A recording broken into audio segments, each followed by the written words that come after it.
dumating yung kapatid ko, si Bless. Galing siya sa ibang bansa and nagkaroon siya ng opportunity na makapagbakasyon. Kaya kanina, sumaglit lang siya dito sa bahay para iabot yung mga pasalubong niya para sa amin. So ito, ngayon ina-unbox namin. Tingnan natin ate. Ano yan, cream para sa adult. So, yun na nga, kanina kasi umaga, biglaan tumatawag sila, nabisi naman kanina, and buti na lang, natuloy pa rin sila na mag-drop by dito sa bahay para iabot itong mga pasalubong ni Bless para nga sa amin. Tapos, ito ang laman nung paper bag. Ate, ano daw yan? Yan, may ganyan, set na siya. Hindi to gamit, as in, brand new siya.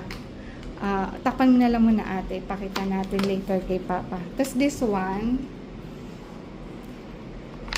so, ito, meron siyang USB, ball pen, and then parang keychain para sa susi. And then, itong box, ang laman naman, tumbler.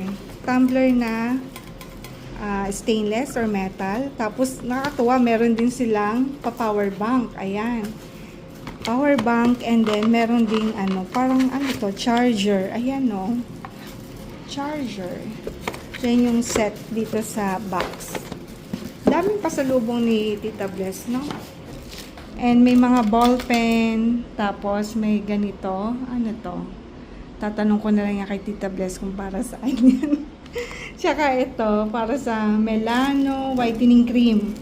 Para daw sa pekas ng face ko. Ito may stress ball. Meron ding pang night cream at saka serum. For my face daw, try natin. Tapos, ano to? Liquid soap. And then, ano to? Hindi makapag-isip.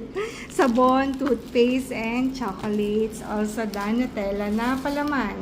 And thank you so much, Bless and Christian. So, kasama ni Bless si Christian. So, i-share ko na lang yung video ng pag-visit nila. Hindi ako nakapag-vlog agad-agad, pero nakapag-take ako ng video for our memories. So, yun lang. Maglilinis pala kami ngayon ng bahay, ngayong hapon. And si Papa Al kasi nasa office. Buti na lang din, naabutan nila Bless, na nandito pa si Al, at least, na-meet nila si Al. And then, ano oras na? Magti 3 o'clock na pala ngayon ng hapon. Kanina, dumating sila around 10:30 a.m. Siguro nagstay lang sila mga 1 hour or less than 1 hour. Sobrang saglit lang talaga. Magkikita pa naman kami bago siya ulit umalis. Kaya okay lang naman. So, yun lang. Maglinis muna kami ng bahay kasi medyo makalat. Kailangan mag-mop, mag-vacuum. Tsaka si Ate Aya maghuhugas ng pinggan. And maliligo rin kami after ng linis ng bahay. So, yun yung ating ganap ngayong Tuesday. Yan. Ito talaga siya na-honor. Nakasama sa recognition. Kaya pala pala yung tanong ni Ate Hila. Check yung i-rate gusto ka lang sa vlog. Ganyan eh. Bakit? Mapasko pa yung Bless eh. Oo, alam mo, pinitay ko talaga. Sabi ko dapat maka 1 year to. Bakit naman nila yung sigla sa ganda na. Bakit pa palis? Hinitay ko nga 1 year. Hindi ako palis. Di ba? Walang asin? Ako, di ba? Kasi gutom kaya asin na Hindi ko mali ng tinapay, no? Hindi, hindi tayo nakabili. Portmasiri kasi kami dapat. Akin na mo ulit ang part mo. Baka, Kung gusto nyo egg, mag-egg kayo. ang dami niya ba ano ko yun? Mawali mo na lang yung walang Dapat hindi ka na tayo. Ano yung sige? Nasa isip ko pa rin Huwag mo na ito. Testing mo. Hindi, yung pinakataas.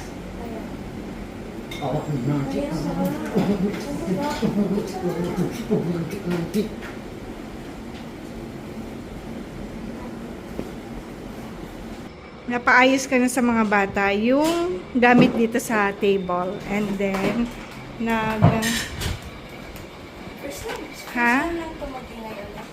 ito? Kasi masyado siya nakataas. Maghugas na si Ate Aya ng pinggan. Halos lahat ng pinggan nandyan na sa hugasin eh. Ayan. Kaya hugasan niya na yan. Okay ka na dyan. Magtanggal tayo ng sampay. Mahangin, pero mainit-init ang hangin. Ayan. Ay, konti lang, Akila. Yung kaya lang. Oh, careful. Nag-ano ako, laba ako kagabi ng kurtina. Ito yung kurtina na sa bedroom namin. Tuyo na rin to. Hinandwash ko lang to kasi masyado siya mabigat tsaka malaki. Kaya hinandwash ko na lang. Mas ano naman siya, madaling laban kasi hindi naman siya overuse. Parang less than 1 month lang. Nagpalit na rin ako kahapon. Hindi pa ako tapos vacuum. Vacuum na lang to. Bonggang vacuum ang ginagawa ko. And usually, tinatanggal ko lahat para at least lahat ma-vacuum. And then, magmamap pa din ako. Ayan ang ating gawa ngayon. Hindi na daw tuloy yung kapatid ko. Dito sana in-invite ko sila mag-dinner tonight. Kaya lang di na sila tuloy. Pero anyway, okay lang. May next time pa naman. So, ayan. Magmamap din ako. Kaya lahat tinatanggal ko. Nilagay ko sa side. Para mas madaling mag-map tsaka vacuum.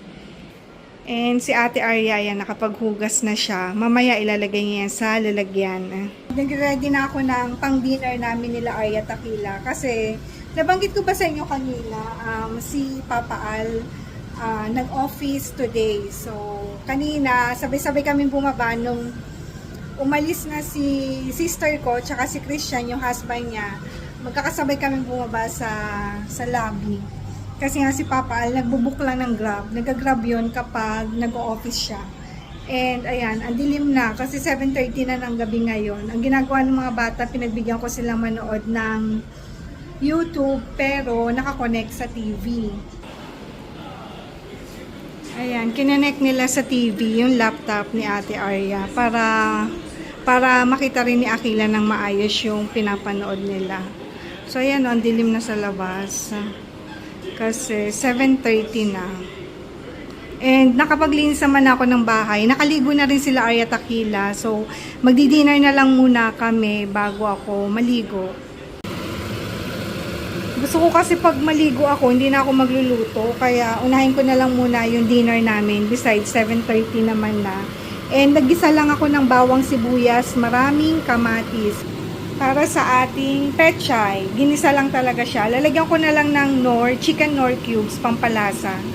And itong sili kapag talagang luto na yung pechay para hindi masyadong umanghang. Kasi ito yung ulam ng mga bata.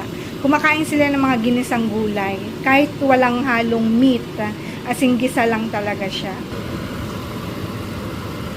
So ito na yung ating ginisang pechay na walang meat. Luto na yan. Kasi hindi naman siya pangit kapag i-overcook natin kasi masyadong lalambot yung ating gulay, yung pechay. And dahil luto na to, pwede ko na ilagay itong sili para medyo maluto ng konti yung sili. And hindi naman yan aanghang ng bongga. Takpan ko na muna. And i-off. So yun na yung ating dinner namin ng mga bata.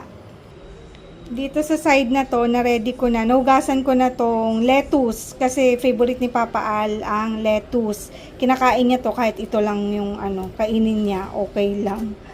Ayan. So, i-drain ko siya para mawala yung water. Kasi binanlawan ko yan isa-isa.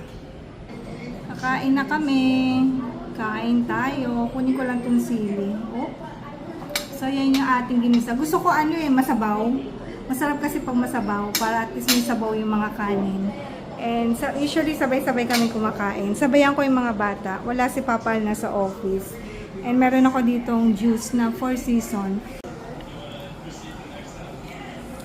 Ganyan siya kumain ng mangga. Babalatan na lang niya diretso. And then, yan, ganyan na. Kakainin niya na ng ganyan.